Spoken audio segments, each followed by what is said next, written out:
যে পরিস্থিতি আমাদের সর্বধর্ম সমন্বয়ের পরিস্থিতি, বাংলার মানুষ সবসময় একসাথে থাকতে চায়। এই বাইরের থেকে কিছু উস্কানি আর বাইরের কিছু গুন্ডা তারা এসে আমাদের ধর্মীয় যে সমন্বয় আছে সেটাকে নষ্ট করার চেষ্টা করে। মানুষকে বলবো, বাংলার সংস্কৃতি কাজী নজরুল ইসলাম লিখেছেন, বাংলার সংস্কৃতি রবীন্দ্রনাথ ঠাকুর বুঝিয়েছেন, ঠাকুর শ্রী শ্রী রামকৃষ্ণ বুঝিয়েছেন।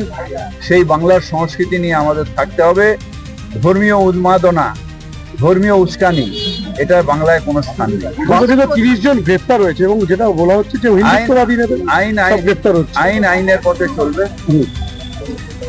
তারা গ্রেফতার হচ্ছে যাই না, কিন্তু যারা উস্কানি দিচ্ছে, যারা দোকান পুড়িয়েছে, তারা অন্যায় করেছে, সেই অন্যায়ের শাস্তি তাদের পেতে হবে। বাসন্তীতে ভোট প্রচারের অশান্তি, আজকে ইনি সাংবাদিক সম্মেলন করবেন কি তৃণমূলের দুর্নীতির বিষয় নিয়ে উনি সাংবাদিক সম্মেলন করবেন? চার্জশিট পেশ করবেন। শোনেন, এসব করে কিচ্ছু যায় আসে না। মানুষের ওপর তুমি অত্যাচার করেছো। তৃণমূলের যারা অন্যায় করেছে তাদের তৃণমূলই বাদ দিয়ে দিয়েছে, তাদের ভোট দেয়নি, মানে হয়নি। তাদের তৃণমূল একমাত্র পার্টি, যেটা অভিষেক ব্যানার্জি বলেছেন যে তাদের তৃণমূল কংগ্রেসই সাসপেন্ড করেছেন কি বহিষ্কার করেছেন। অমিত শাহকে চার্জশিট বার করতে হবে না। ওনার চার্জশিটটা কোথায়?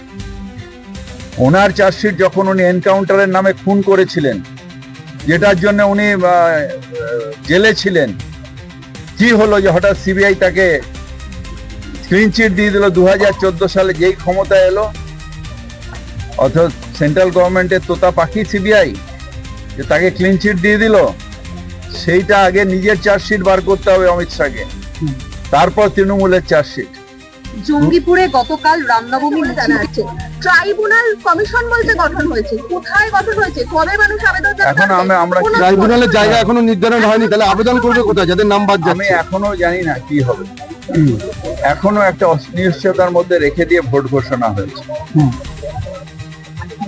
ভারতের নাগরিক ভোট দিতে পারবে না, ভারতীয় নাগরিক ভোট দিতে পারবে না, আর সেই ভোট নির্বাচন কমিশন করবে। যদি ধরুন আমাকে বাদ দিয়ে ভোট করে আর তারপর আমার নাম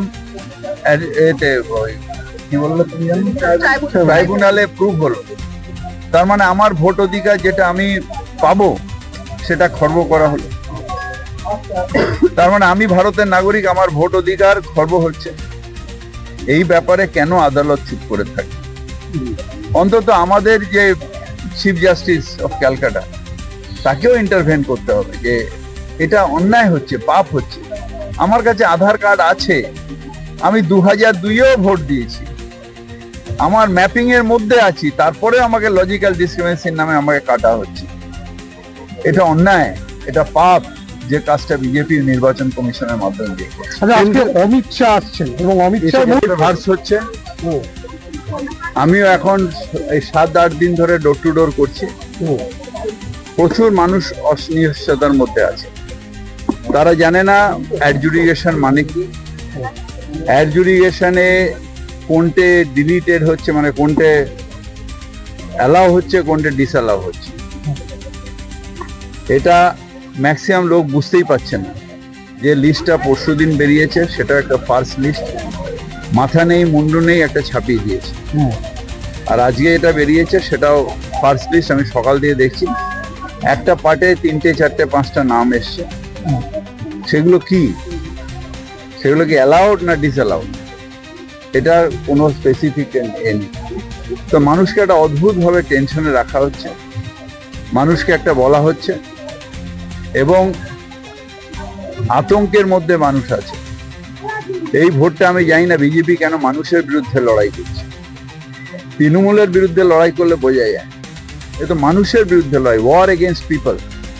কোনো পলিটিক্যাল পার্টি এর আগে ওয়ার এগেনস্ট পিপল করেনি, এরা প্রথম যে মানুষের বিরুদ্ধে লড়াই। ইলেকশন কমিশনকে সামনে রেখে লড়াই হচ্ছে মানুষের বিরুদ্ধে। মানুষকে আতঙ্কে রাখো, মানুষকে লাইনে দাঁড়া করা, মানুষকে মৃত্যু দাও, অর্থাৎ প্রায় 200 লোক মারা গেছে, মৃত্যুতে ঠেলে দাও। মানুষকে একটা অসম্ভব প্রেসারের মধ্যে এই ইলেকশন কমিশন বিজেপির কথায় রাখছে। এটা একটা অদ্ভুত জিনিস হচ্ছে। আমরা প্রার্থনা করি সুপ্রিম কোর্টের কাছে যে মানুষকে রেহাই দিন। আমার যদি লজিক্যাল ডিসক্রিমিনেশন, আমি ম্যাপিং আনম্যাপিং সেটা আমি প্রমাণ করে দিয়েছি, সেটা শেষ হয়ে গেল। যদি লজিক্যাল ডিসক্রিমিনেন্সি হয় মানে আমি আইডেন্টি, আমি আছি কিন্তু ডিসক্রিমিনেন্সি আছে। আচ্ছা, ডিসক্রিমিনেন্সি থাকা মানে আমার আইডেন্টি, তাহলে আইডেন্টি আমার কোনটা? আমার আধার কার্ডটা আমার আইডেন্টিটি, যেটা আগে সুপ্রিম কোর্ট বলেছিল। তো যাদের কাছে অন্তত আধার কার্ড আছে তাদের এই লজিক্যাল ডিসক্রিমিনেন্সির নামে, অ্যাডজুডিকেশনের নামে যাতে তাদের উপর অত্যাচার না করা।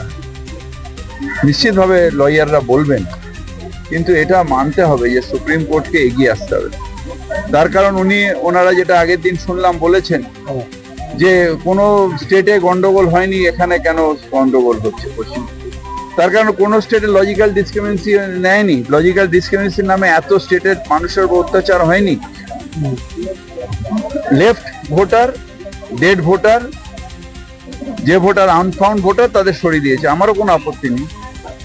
কিন্তু আমার নাম চট্টোপাধ্যায়ের, বাবার নাম আমার নাম চ্যাটার্জি, তাই আমার লজিক্যাল ডিসক্রিমিনেন্সি। আমার নাম মোহাম্মদ আর আমার বাবার নাম শেখ, তার জন্য লজিক্যাল ডিসক্রিমিনেন্সি, এটা হয় না। আমার Aadhaar card is my identity proof, আর সেই প্রুফটা থাকলেই আমি ভারতের নাগরিক। এটা অন্যায় হচ্ছে, পাপ হচ্ছে। সারা বাংলায় মানুষের ওপর একটা যুদ্ধ ঘোষণা করেছে নির্বাচন কমিশনের মাধ্যমে বিজেপি, কেন আমি জানি না। দাদা, যাদের নাম বাদ পড়ছে